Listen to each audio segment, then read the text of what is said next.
안녕하세요. 예수비전 선교회 안희한 목사입니다.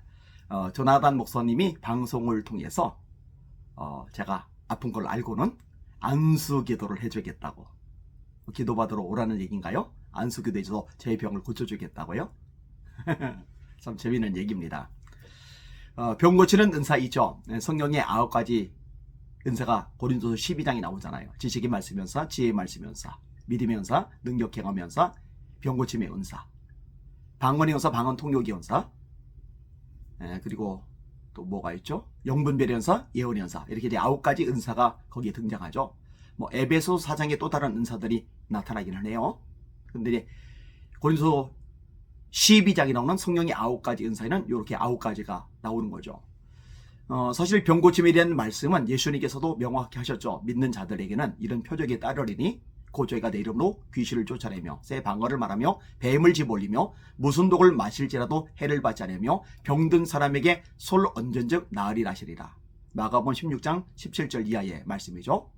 또 사도행전 4장에 보니까 초대교회 성도들이 합심하여 기도하죠. 주여 이제도 저희 위협함을 굽어보셨고 담대히 하나님의 말씀을 전하게 하시며 손을 내밀어 병을 낫게 하셨고 표적과 기사가 거룩한 용 예수의 이름으로 이루어지게 하옵소서. 실제로 사도행전에 보면요, 이 치유의 역사들이 많이 일어나죠. 베드로와 요한이 기도하러 가다가 성전 미문에 앉아 구걸하던 안진뱅이를 일으켜 세우죠. 바울사도 앞치마 손수건만 얹어도 귀신이 떠나가고 병자들이 일어나죠. 사도행전 16장에 점치는 귀신 들린 여종에게서 귀신을 쫓아내는 일도 행하죠. 루스드라에서 안전뱅이를 일으켜서 제우스 신으로 오해를 사서 제우스 신 제사장이 제사 드리려고 하는 일을 겪으면서 자기 옷을 찢는 장면도 나오죠. 빌립이라는 집사님은 사마리아 가서 복음을 전하는데 중풍병자들이 일어나고 귀신이 떠나가고 그 성에 큰 기쁨이 있었다고 사도행전 8장에 말씀하고 있죠. 예, 저도 수없이 경험했습니다. 대학병원에서 못 고치는 그런 질병, 하나님 역사시니까 고쳐지더라고요. 인간의 수단 방법, 발버둥으로 해결되지 않는 어떤 큰 문제 같은 것들, 하나님이 역사시니 해결이 되더라고요. 많이 역사가 일어납니다. 그렇기 때문에 사실 수많은 곳에 부흥회를 다닌 거죠. 말씀을 전할 때 말씀 속에서 역사가, 능력이, 기적이, 하나님의 살아계심이 나타나니까요. 치유가 또 회복의 역사들이 일어나니까요. 그러니까 그런 것들에 대해서 제가 부정하지는 않습니다. 그런데 조나단 목사님이 그렇게 말을 하는 것에 대해서는 인정이 안 돼요. 솔직히 말해보세요. 조나단 목사님 방송에서 이렇게 떠들어 대시는 것 외에 요즘 어떤 교회에서 부흥의 강사로 초청 받아본 적이라도 있습니까? 전광훈 집단이 집에서 연달이 서는 거 왜요?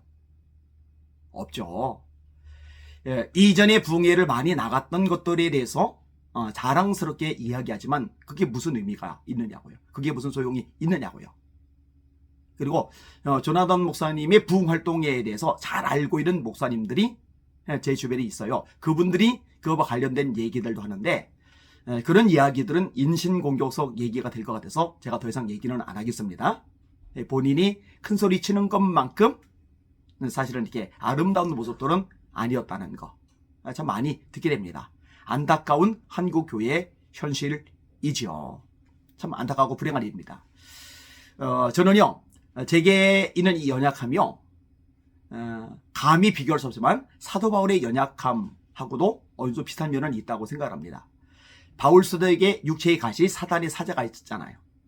이것이 내게 떠나가기를 3번 간구하였더니 내게 이르시기를 내 은혜가 네게 족하도다. 이는 내 능력이 약한 데서 온전하여 하심이리라 하신지라. 그러므로 나의 여러 약한 것들에 대하여 자랑하리니 이는 그리스도의 능력이 내게 머물게 하려 함이라.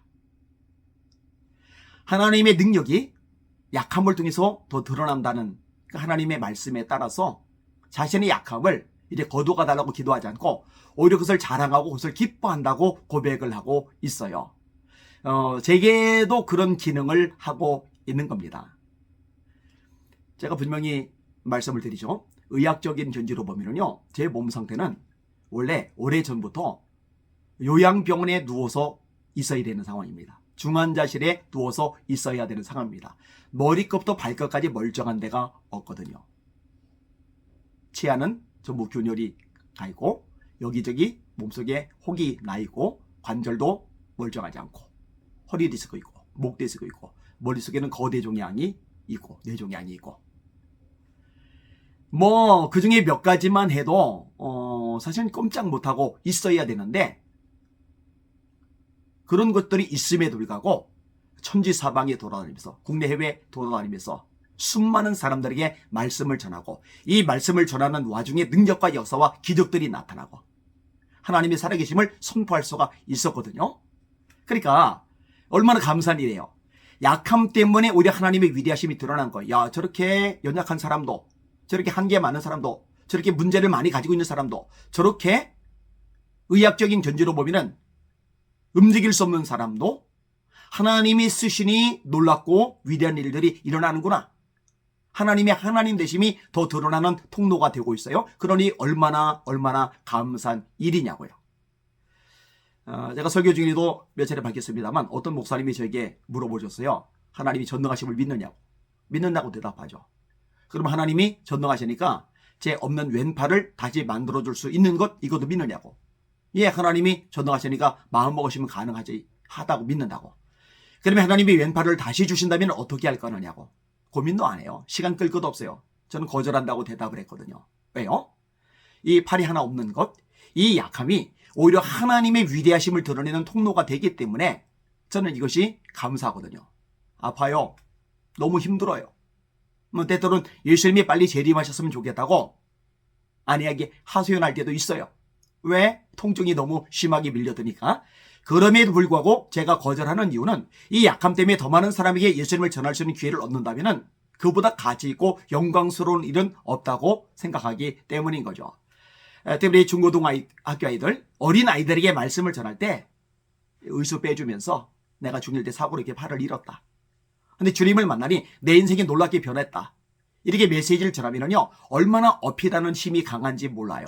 이렇게 좋은 시청각 설교 교재를 제가 왜 포기하겠느냐고요.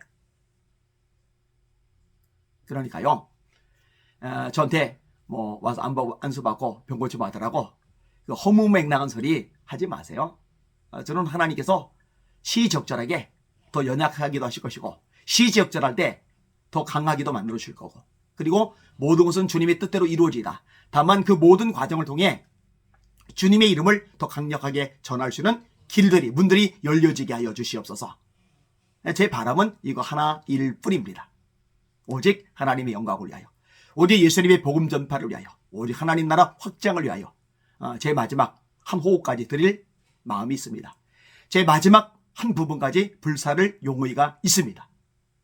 나를 사랑하사 나를 위해서 십자가의 물과 피를 쏟으신 예수 그리스도 당신만이 홀로 영광을 받으시옵소서. 사랑하는 시청자 여러분, 날마다 주님 바라보고 주님의 이름으로 전진하며 승리합시다. 할렐루야.